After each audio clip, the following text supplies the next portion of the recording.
우리를 이 시간 예배자로 불러주심에 감사의 찬양을 올려드립니다. 예배는 나를 낮추고 하나님을 높이는 것임을 우리가 잘 알기에 이 시간 세상 살면서 높아지고자 했고 견고해지고자 했던 그 모든 것을 내려놓고 엎드립니다. 주님, 이곳에 임재하셔서 우리 예배를 받아주시며 이 예배가 주님께 기쁨이 되고 우리의 소망이 되는 거룩한 산제사가 될 수 있도록 성령께서 인도하여 주옵소서. 예수님 이름으로 기도드립니다.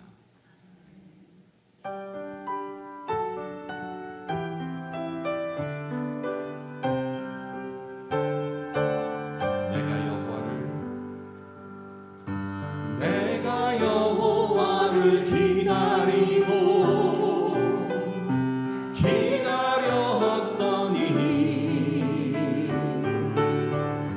나의 부르짖음을 들으사 응답하셨도다. 나를 기가 막힐 웅덩이와 수렁에서 끌어올리시고 나의 발을 반석 위에 두사 견고케 하셨도다. 새 노래 우리 하나님께 올릴 찬송을 내 입에 두셨으니 많은 사람이 두려워하여 여호와를 의지하리로다.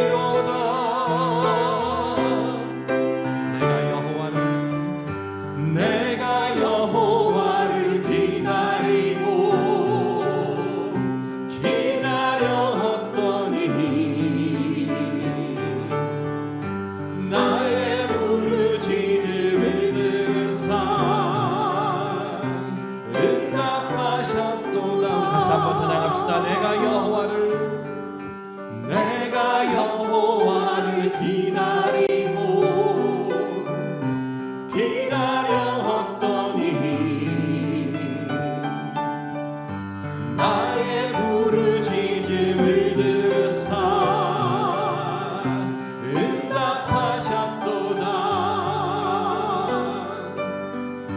나를 기가 막힐 웅덩이와 수렁에서 끌어올리시고 나의 발을 반석 위에 두사 견고케 하셨도다. 새 노래 우리 하나님께 올릴 찬송을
것이 없도다.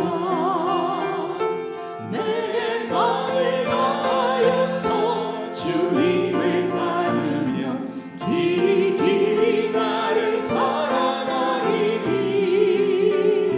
물 불이 두렵지 않고 장롱도 겁없네. 주는 높은 산성 내 방패시라.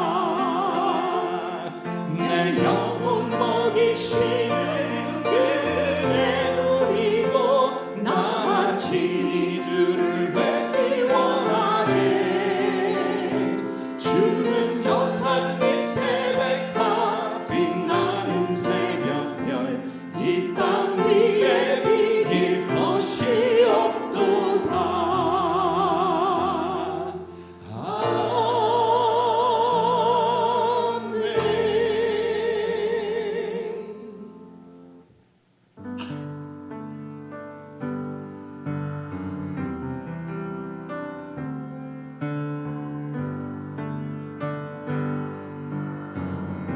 내 아버지 그 품 안에서 내 아버지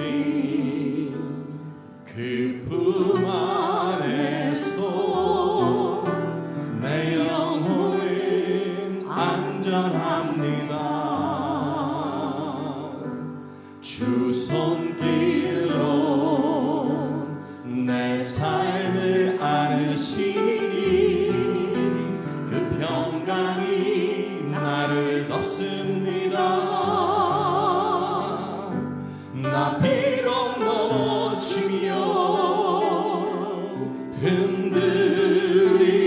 흔들리지만 주 내 안에 거하며 나를 붙드시니 내 생각을 주께로 돌리고 주시는 평강에 옷을 입습니다. 주 약속 안에서 내 영혼 평안해.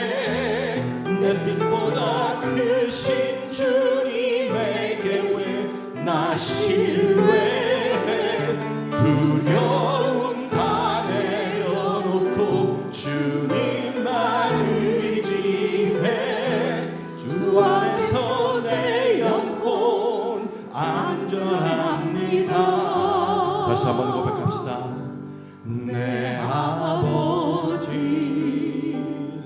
그 품 안에서 내 영혼은 안전합니다. 주 손길로 내 삶을 안으시니 그 평강이 나를 덮습니다. 나 비록 넘어지며 흔들리지만 주 내 안에 거하며 나를 붙드시니 내 생각을 주께로 돌리고 주시는 평강에 옷을 입습니다. 주 약속 안에서 내 영혼 평안해. 내 뜻보다 크신 주님의 계획 나 신뢰해. 두려움 다 내려놓고 주님만 의지해. 주 안에서 내 영혼 안전합니다. 주 약속 안에서 주 약속 안에서 내 영혼 평안해. 내 뜻보다 크신 주님의 계획 나 신뢰해. 두려움 다 내려놓고 주님만 의지해. 주 안에서 내 영혼 안전합니다. 주 안에서 내 영혼 안전합니다. 주 안에서 내 영혼 안전합니다.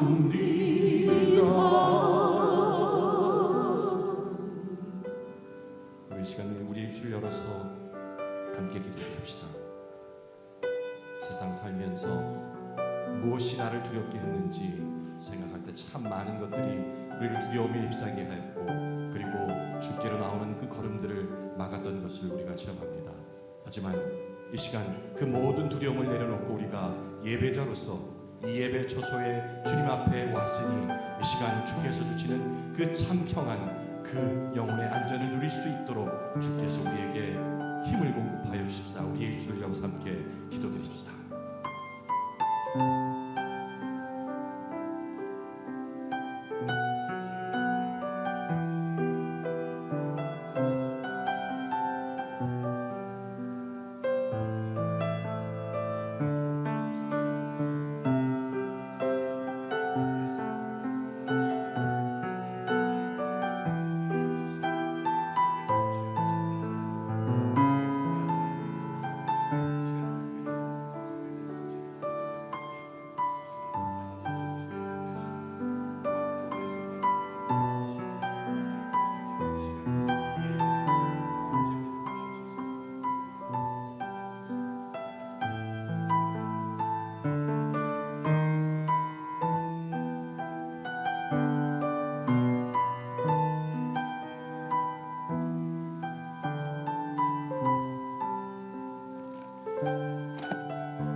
거룩하시고 자비로우신 하나님 아버지,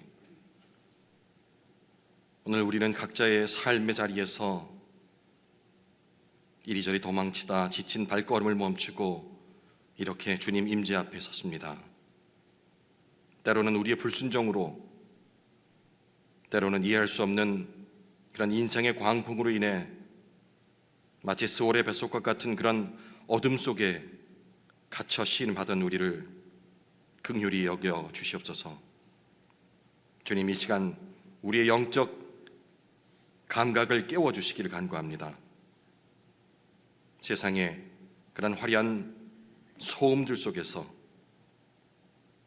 그 소리에 매몰되어 정작 우리를 부르시는 주님의 세밀한 음성을 듣지 못했음을 회개합니다.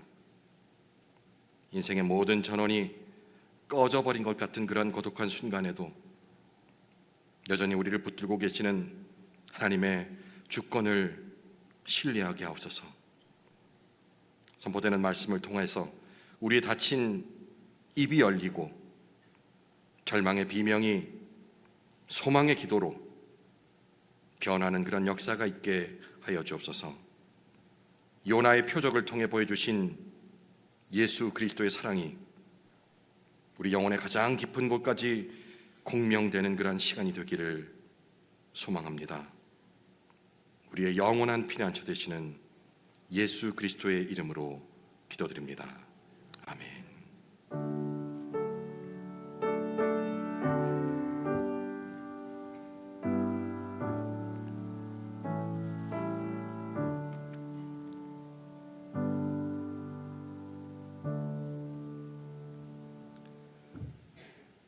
네, 오늘은 요나 2장 전체 말씀을 함께 보도록 하겠습니다. 지난주 수요일부터 요나서를 우리가 보고 있습니다. 요나서가 총 4장까지 있으니까 한 주에 한 장씩 저희가 묵상하면은 이번 달 1월 중에 요나서를 다 한번 우리가 살펴볼 수 있겠습니다. 요나서 2장 전체 말씀, 제가 가진 성경으로는 1288쪽이 되겠습니다. 요나 2장 말씀을 길지 않으니까요, 10절 말씀이니까 저 여러분이 한 절씩 교독해서 읽도록 하겠습니다.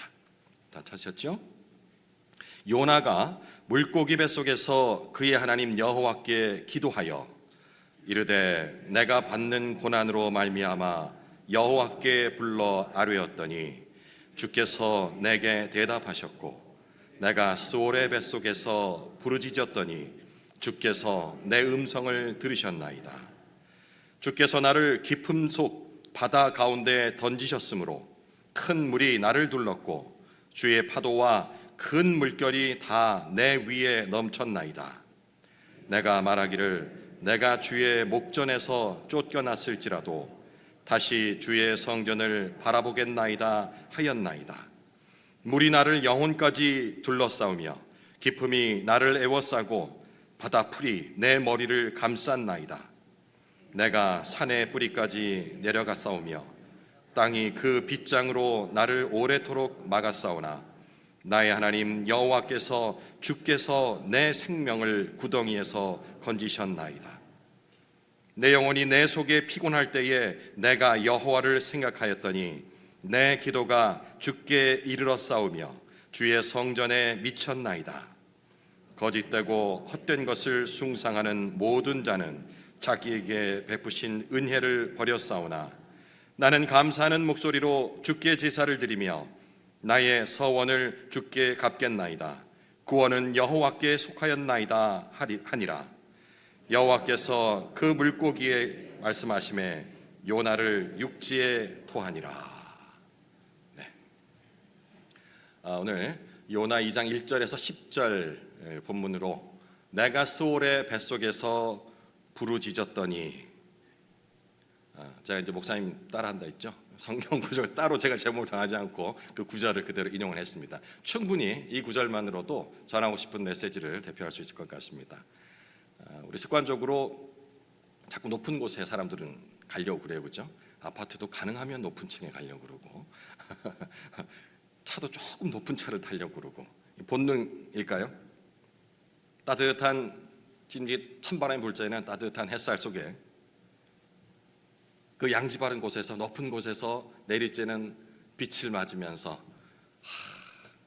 인생이 참 흐뭇한 것 같아, 성공한 것 같은 그런 느낌이 들고, 거기 앉아서 이렇게 아래를 내려다 보면은 뭔가 내가 계획한 대로 다 흘러갈 것 같고 내가 그런 것들을 모두 내 힘으로 통제할 수 있을 것 같은 그런 나의 통제권이 이 유효한 그 범위 내에서, 환경에서 안도감을 많이 찾습니다.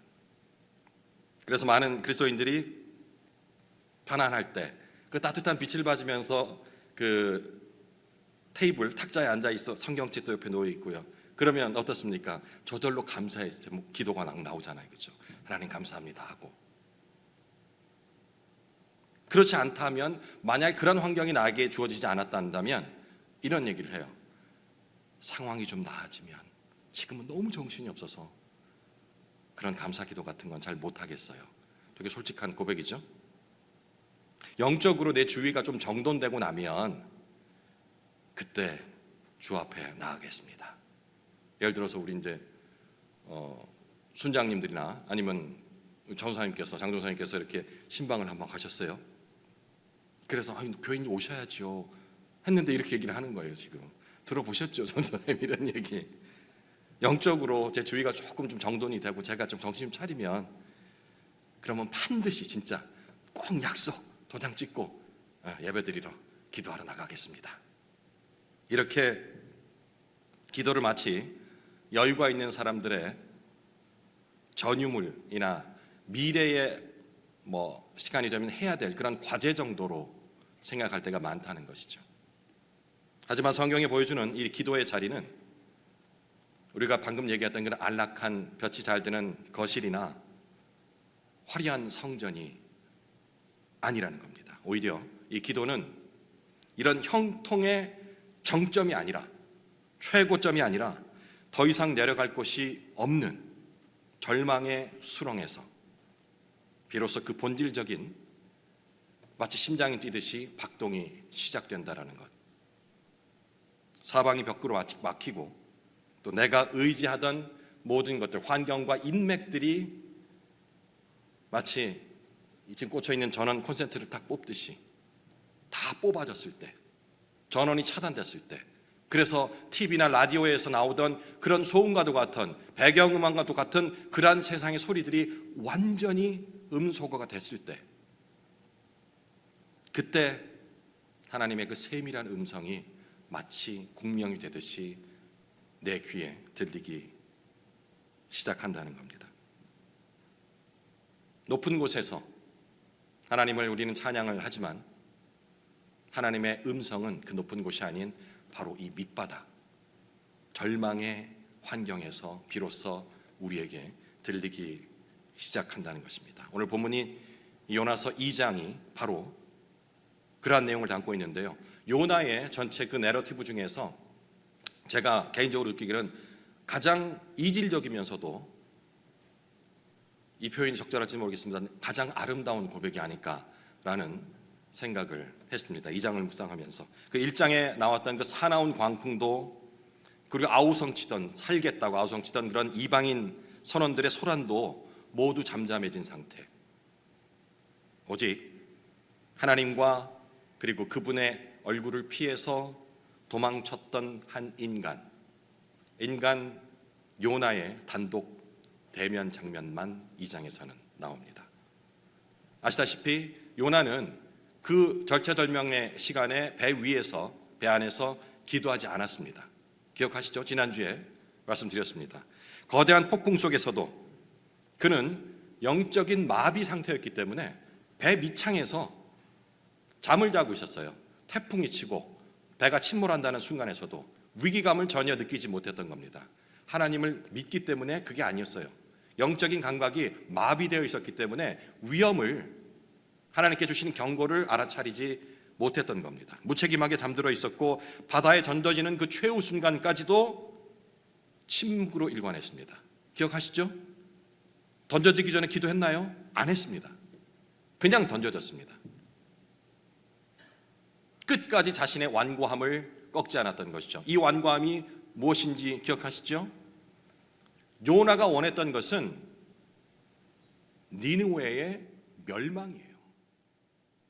그 악한 도시가 공정하신, 공의로우신 하나님의 심판을 받아서 멸망을 받아야 된다라고 자신은 생각하고 있었는데, 하나님이 그곳으로 가서 복음을 전하라 하니, 경고하라 하니, 만약에 그 경고를 그들이 만에 하나 받아들인다 한다면 분명히 요나가 아는 하나님은 그들을 긍휼히 여기고 용서해 주실 것을 알기 때문에 가기가 싫었던 거예요. 이 완고함을 끝까지 버리지 않고 차라리 거기에 가느니 바다에 빠져 죽겠다라고 자신의 완고함을 꺾지 않았던 것입니다. 이것이 지난주에 살펴봤던 그의 모습이죠.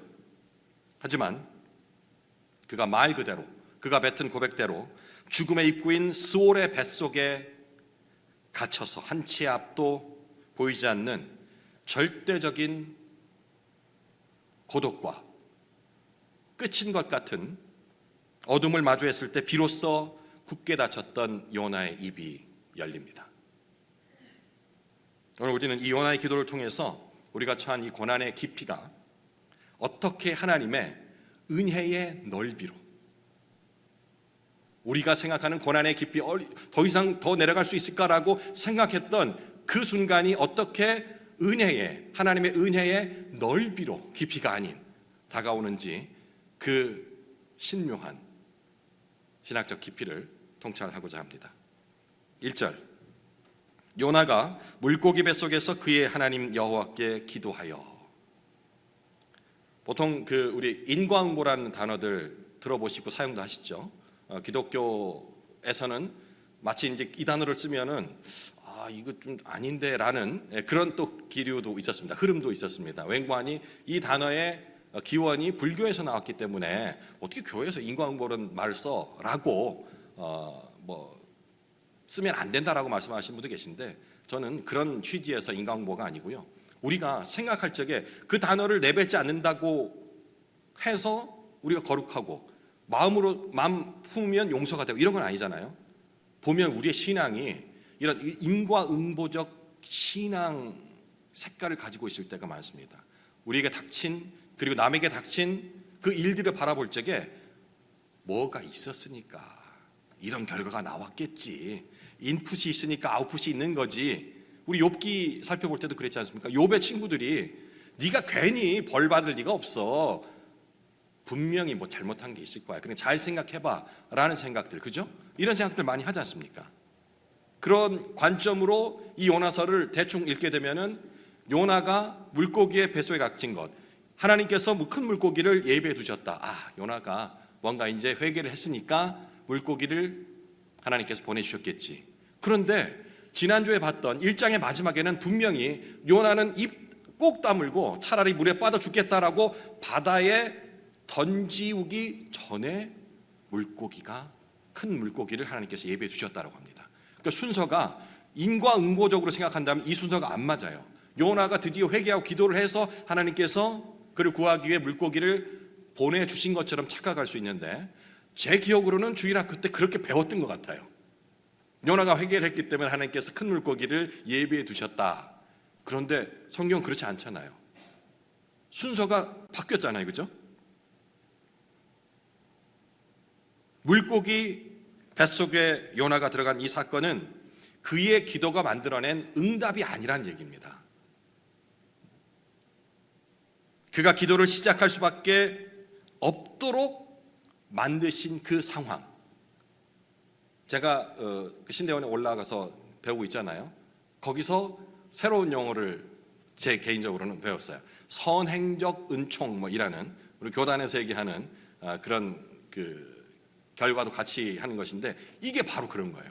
뭘 잘해서 준 게 아니고 미리 우리에게 주신 은혜, 은총이라는 겁니다. 바로 요나에게 있어서 이 큰 물고기가 선행적 은혜, 은총이 되는 것이죠. 만약 하나님이 물고기를 보내지 않으셨다면 요나는 아마 기도할 기회조차도 갖지 못하고 바다의 그 깊은 심연 속으로 사라졌을 겁니다. 그러니까 물고기의 이 거대한 입은 요나를 파멸시키는 그런 심판의 도구가 아니고 거친 파도, 그리고 그 큰 수압으로부터, 바다의 수압으로부터 그를 보호하는 그러한 거룩한 도구로서 사용됐다는 것이죠. 그리고 좀 더 깊은 의미에서 그가 이곳에서 드디어 기도를 시작했다라는 것은, 하나님을 찾고 만나기 시작했다라는 것은 어찌 보면은 은혜의 지성소라고도 생각할 수 있는 것입니다. 지성소는 어떤 곳입니까? 하나님을 만나는 곳이지 않습니까? 요나가 바로 이 물고기 뱃속에서 드디어 그가 하나님 얼굴을 피해서 도망했던 그 얼굴을 마주보고 대화를 하기 시작한 곳이기 때문에 바로 은혜의 지성소라 말할 수가 있겠습니다. 복음의 이 논리는 항상 강조하지만 잊지 말아야 하는 것, 그런데도 불구하고 내가 뭔가를 해야지 하나님께서 주시겠지라는 그런 생각들을 날마다 부셔야 합니다. 우리의 회개함으로, 우리의 회개로 구원을 쟁취하는 것이 아니고, 얻는 것이 아니고, 이미 우리를 덮고 있는 하나님의 측량할 수 없는 그런 은혜에 우리가 감동받아 그 은혜를 깨달아서 비로소 우리가 참된 회개의 자리로 나아갈 수 있다라는 이 순서를 항상 생각을 해야 합니다. 하나님은 언제나 우리가 뭔가를 이룩했기에, 많이 배웠기에, 그리고 열심히 선행을 했기에 수준 높은 반응을 보였기에 잘했다 하고 일하시는 분이 아니라는 사실입니다. 오히려 우리가 반응할 수 있도록, 우리의 존재가 회복될 수 있도록 먼저 이 은혜의 환경을 조성을 하시고, 그리고 마침내 죽음의 문턱까지 가서 나는 안 돼라고 내 스스로를 비로소 인식할 때에 그때서 일하기 시작하시는 분이라는 것을 기억해야 합니다. 3절과 4절, 주께서 나를 깊음 속 바다 가운데 던지셨으므로 큰 물결이 나를 둘렀고 주의 파도와 큰 물결이 다 내 위에 넘쳤나이다. 내가 말하기를 내가 주의 목전에서 쫓겨났을지라도 다시 주의 성전을 바라보겠나이다 하였나이다. 지금 요나가 자신이 처한 이 참담한 상황을 뭐라고 얘기하냐면 스올의 뱃속이라고 스스로 이 명명을 합니다. 스올이라고 그러면은 히브리인들이 죽은 자들이 가는 그런 곳이다라고 생각하고 있는 바로 그곳입니다. 그러니까 하나님과의 관계가 완전히 끊어진 그런 절망의 그 상태의 정점인 곳을 바로 스올이라고 하는데, 지금 물고기 뱃속에 있다라고 표현하지 않고 그곳을 스올의 뱃속이라고 지금 요나가 얘기를 하고 있는 겁니다. 그러니까 단순히 물리적으로 뭐 깊은 바닷속이라는 그런 위치적인 개념이 아닌 하나님으로부터 완전히 유기돼서 버려져서 끊어져서 영원한 어둠으로 버려졌다라고 생각하는 그 심리적인 그 영적인 그런 고립 상태로 지금 자신이 처한 위치를 인식하고 있는 거죠.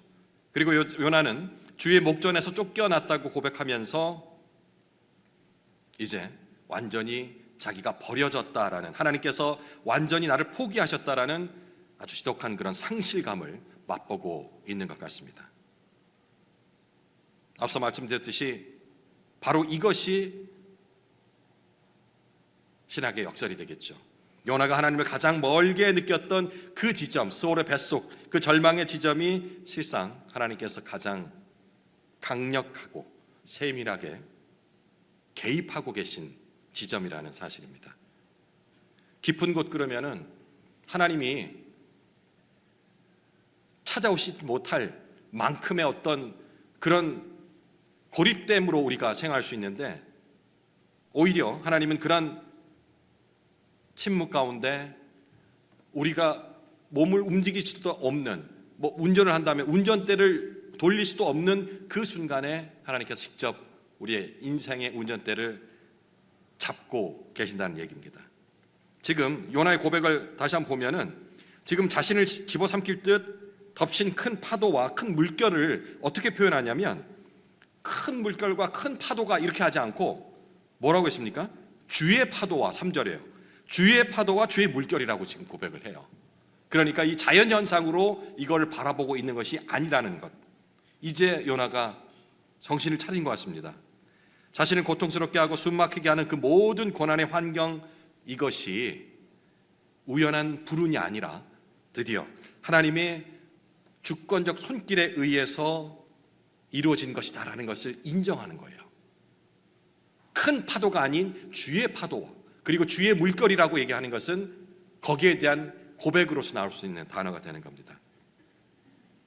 하나님께서 우리를 이렇게 때로는 깊은 어둠 속에 내려놓으시고 그나마 조금 비치던 빛까지도 저는 콘센트 뽑듯이 완전히 깜깜하게 인공적인 조명들을 모두 끄게 하시는 이유는 그때 비로소 참 빛이 보이기 때문입니다. 그 인공적인 조명들이 마구마구 밝을 적에는 촛불이 안 보일 수가 있습니다. 그런데 그 인공적인 조명들이 모두 꺼진 상태가 되면은 비로소 묵묵히 타오르고 있던 그 촛불, 영적인 촛불이 바로 보이는 원리와 같습니다. 5절의 7절은 지금 요나가 정직하게 자신의 그런 고통을 토로하는 문장이 나오는데 좀 거칩니다. 그리고 뭐라고 할까요? 그러니까 아직까지도 내가 잘못한 부분을 온전하게 파악을 하지 못하고 있는 듯한 그런 기도가 이어져요. 니느웨에 대한 그런 얘기도 없죠. 제가 주님께서 니느웨라고 가라고 했던 그 말씀을 잊어버렸습니다 라는 고백도 없고요. 그리고 이제 내 사명을 반드시 완수하겠습니다, 이런 언급도 없습니다. 자신의 불순종에 대한 구체적이고 그런 체계적인 자백이 지금 빠져 있는 거예요. 여전히 자기 중심적이고 당장 이 자신의 숨통을 조여오는 그런 자신의 입장에서 아주 생생한 고통을 묘사하는 데 집중하고 있는 듯한 느낌을 받습니다. 5절, 물이 나를 영혼까지 둘러싸우며 깊음이 나를 에워싸고 바다풀이 내 머리를 감쌌나이다. 바다풀, 머리에 이 바다풀이 막 엉켜있는 그 모습을 한번 상상해 보십시오. 코까지 그냥 들이찬, 그래서 숨을 쉬지 못할 그 압박감, 그 비참한 몰골, 이걸 지금 묘사하고 있거든요. 신학적인 관점으로 볼 때 이 기도는 그런 온전한 체계를 갖춘 회개를 위한 그런 기도라기보다는 그저 그냥 당장 다친 숨 막히고 너무 힘들어요 라는 자신의 절규를 나타내는, 생존을 갈구하는 탄식성 기도라고밖에 볼 수가 없을 것 같습니다. 그런데 놀랍게 하나님은 이 불완전하고 투박하고 자기밖에 모르는 것 같은 깨어진 자신의 감정들을 마구 생각나는 대로 이렇게 뱉어내는 이 기도를 외면하지 않으십니다. 우리가 제대로 된 신앙을 좀 갖고 있다 한다면 기도를 할 적에도 뭔가 좀 정제되고 그리고 교리적인 부분이 조금 섞이고 신앙생활 그래도 한 20, 30년 했다면 그래도 일반 그냥 막 하는 기도보다는 잘 짜여진 틀에 의해서 해야 한다라는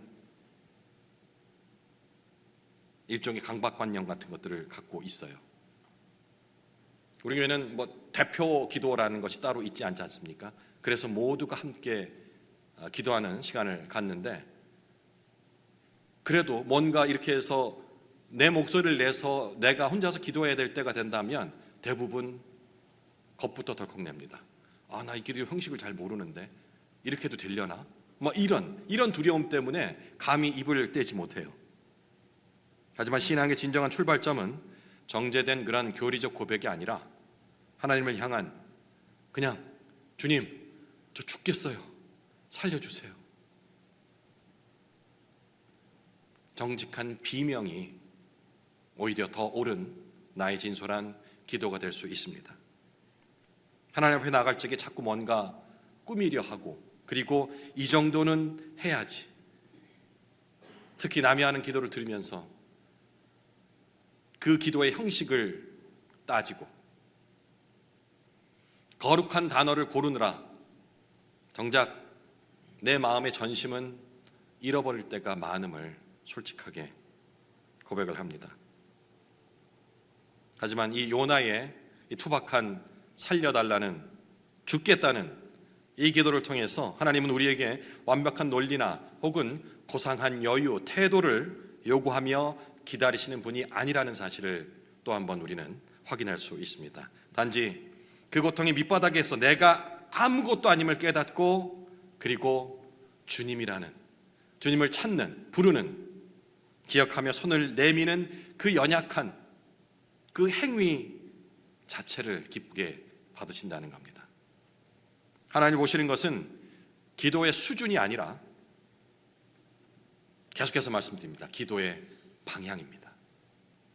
내가 얼마나 많은 교리적 지식과 유창한 언변으로 그리고 세상에 들어보지도 못한 그 고상한 단어들을 잘 사용하느냐 라는 것이 아니고 네가 지금 하는 기도가 나에게 온전히 방향이 맞춰져 있니? 나를 찾는 것이야? 아니면 너의 생존을 위한 것이야? 비명이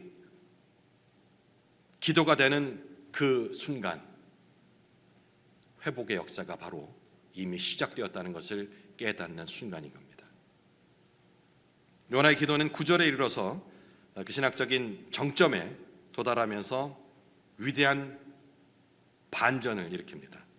9절, 나는 감사하는 목소리로 주께 제사를 드리며 나의 서원을 주께 갚겠나이다. 구원은 여호와께 속하였나이다 하리라. 아멘.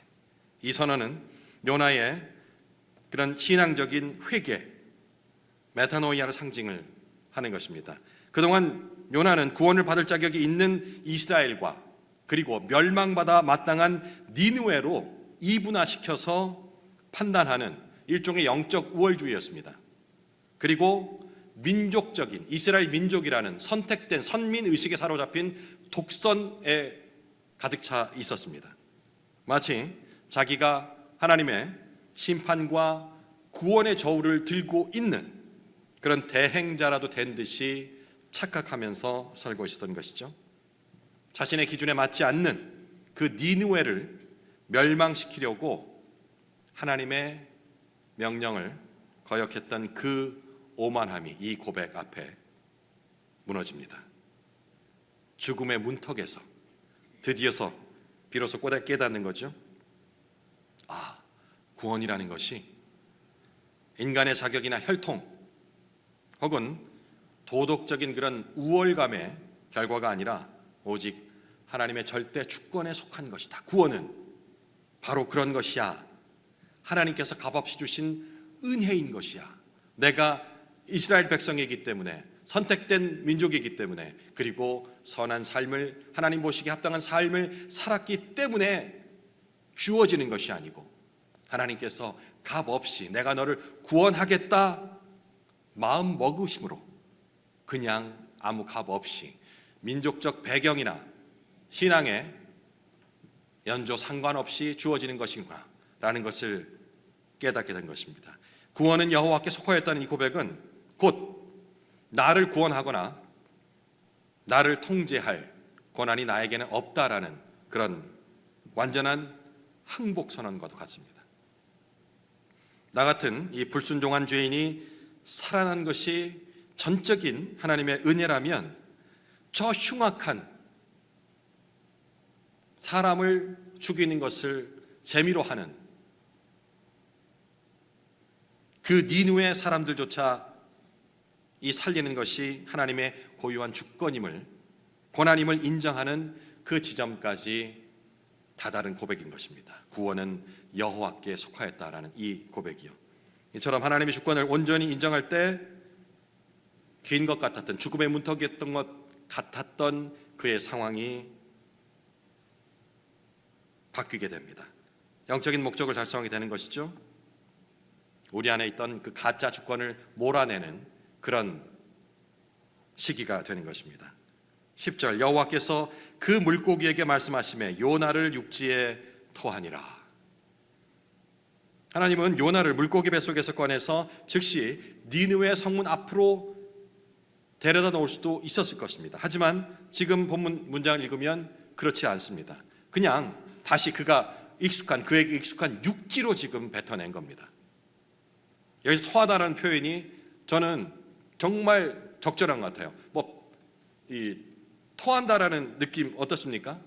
제가 받기로는 모든 안에 있던 찌꺼기, 안 좋은 이런 것들을 한 방에 탁 토해낸 거예요. 우리가 잘못 먹어가지고 얹히거나 했을 때는 내려갈 시간조차 우리가 없을 때에는 토하잖아요, 그죠? 우리가 그렇게 하면은 먹어서는 안 될 것들, 잘못 먹었던 것들이 다 밖으로 나오게 됩니다. 요나 안에 있던 불순종의 찌꺼기를 요나를 뱉어낸 것이 아니고 요나 안에 있던 불순종의 찌꺼기를 뺏어내고, 그리고 마치 다시 태어나는 듯한, 새로운 생명으로 재출산하는 듯한 그런 강렬한 느낌이 토하다라는 이 단어에서 느낄 수 있었던 것이었습니다. 물고기 뱃속에서 3일은 그에게 죽음의 시간이 아니라 하나님 나라의 일꾼으로 다시금 태어나기 위한 어찌 보면 거룩한 잉태 시간이었습니다. 제가 지난주에 여인의 자궁을 얘기를 했습니다. 같은 의미입니다. 생명이 잉태되는 곳이 바로 그곳이듯이, 바로 그가 태어나는 곳, 바로 그 전에 있었던 물고기 뱃속이 거룩한 잉태의 시간으로서 3일을 보낼 수 있었던 것이죠. 하나님은 우리를 사역의 도구로 사용하시기 전에 먼저 우리를 소중한 그분의 자녀로 살리시는 분입니다. 회복이 어떤 그 사명을 완수하기 위한 그런 수단이라기보다는 그 자체로, 우리가 회복되는 자체로 바로 하나님께서 원하시는 목표에 도달하는 것이죠.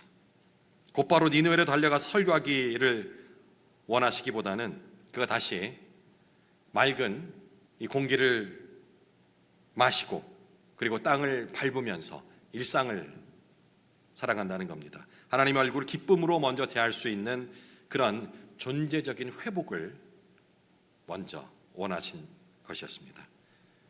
그런 면에서 우리가 사명이라는 것을 생각할 적에 이 사명은 막 쥐어짜서 나오는 것이 아니라는 겁니다.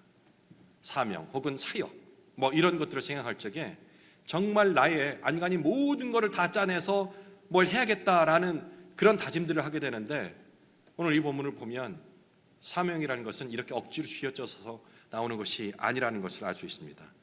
그냥 다시 나를 살게 해주신, 정말 잘 나가던 나를 완전히 윗바닥으로 쳐내고 이렇게까지 내려갈 수 있을까라는 상황들을 맛보게 하시고, 그 상황 속에서 비로소 구원이, 은혜가 내가 무언가를 한다고 내가 세운 계획 속에서 나올 것이 아니구나라는 것을 깨닫고서 드디어 구원은 여호와께 속한 것입니다 라는 고백을 할 때에, 이때 그 벅찬 은혜의 감격 속에서 자연스럽게 흘러나오는 감사의 열매가 있을 때 바로 우리의 사명이 시작될 수 있는 환경이 된다는 것입니다. 하나님은 일보다도 자녀인 우리에게 더 관심이 있으십니다. 우리가 뭔가를 하라고 강요하시는 분이 아니세요. 그냥 나 자신에게 관심이 있으신 겁니다. 바로 서기를, 온전히 서기를. 오늘 이 요나의 얘기를 통해서 저 스스로의 일그러진 내 모습을 보았습니다. 여러분은 어떠십니까? 이 요나 얘기를 들으면서 혹시 나의 어떤 일부분, 나의 자화상을 발견하셨습니까? 요나처럼 하나님을 피해 세상의 배 밑바닥으로 도망하고, 그리고 내 판단이, 신앙적 판단이, 아니 여태까지 배워왔던 그 성경에서 가르침들을 적용해서 내린 이 판단이 감히 하나님의 뜻보다 옳다라고, 정의롭다라고, 공의롭다라고 고집을 부리며 결국 스스로 판 함정에 빠져서 기쁜 곳에서 허우적대던 그 모습을 저는 바라봅니다. 그럼에도 불구하고 우리가 어떤 절망의 순간에도 결코 포기하지 않을 수 있는 그 이유는 예수 그리스도께서 친히 요나의 표적이 되어주셨다라는 그 말씀이 우리가 있는 신약 성경에 나와 있습니다. 요나는 자신의 도피와 죄 때문에 깊은 곳으로 던져졌지만 예수 그리스도는 아무 죄 없이 우리의 모든 죄악을 짊어지시고 바닥이 없는 죽음의 그 시면으로 자원하여 내려가셨습니다. 요나는 물고기 뱃속에서 3일을 견뎌야 했지만 그리스도께서는 무덤의 그 차가운 어둠 속에서 3일을 계시며 죽음의 권세를, 결코 사람은 이겨낼 수 없는 그 죽음의 권세를 완전히 부셔버리고 부활하셨습니다. 기도할 힘조차 남아있지 않다라는 그 절망감을 한 번쯤은 다 경험해 보셨을 겁니다. 그때에 이 말씀 기억해야 합니다. 요나의 상황을 기억하실 필요가 있겠습니다.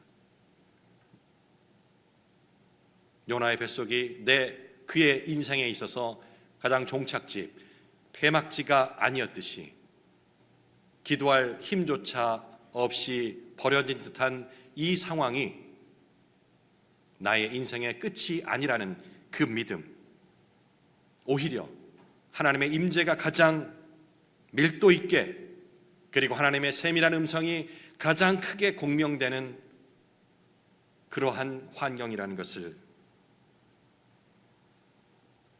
깨달아야겠습니다.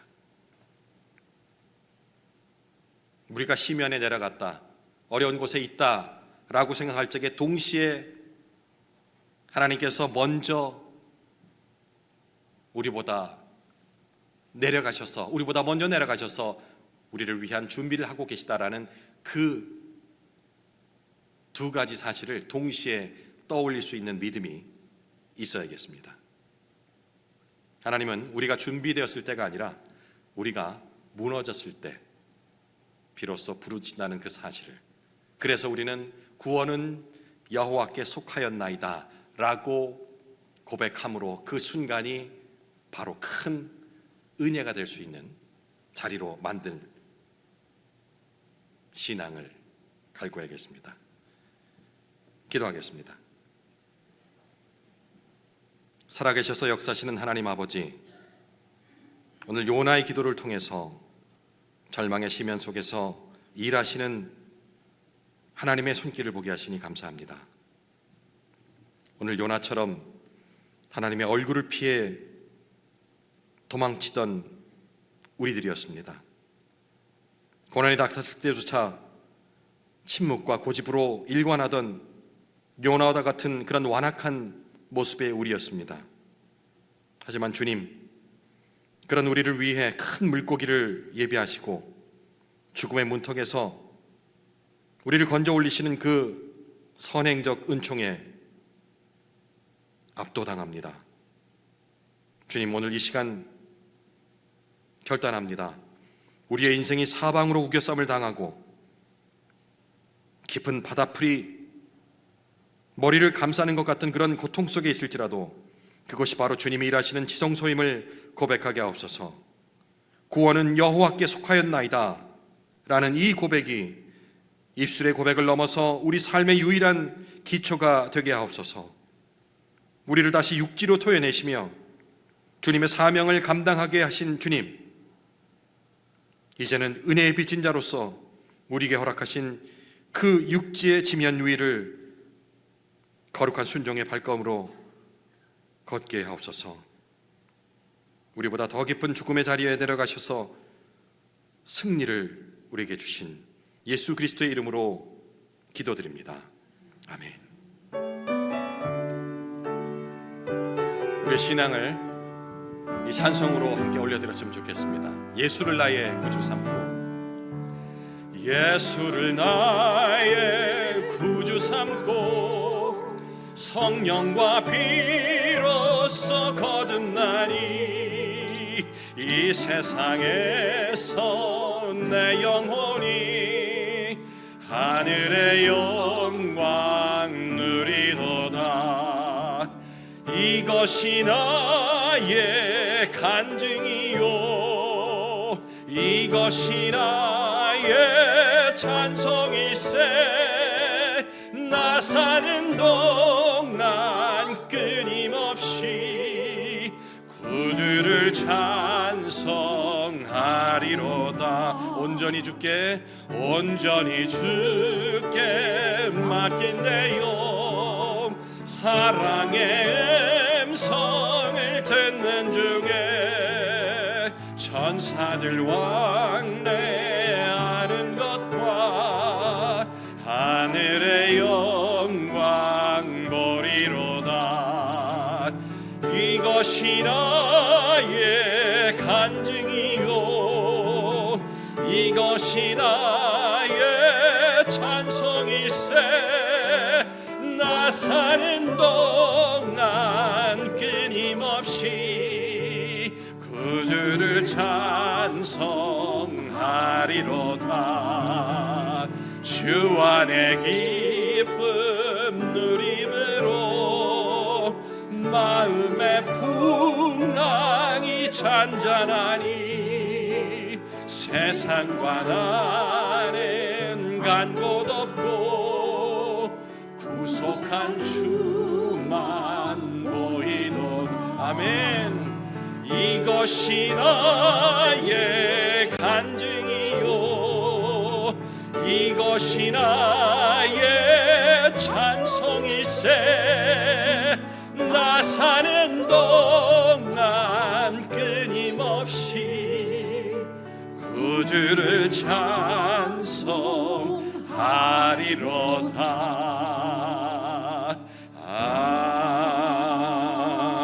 아멘. 우리 주님 가르쳐 주신 기도로 예배 마치도록 하겠습니다.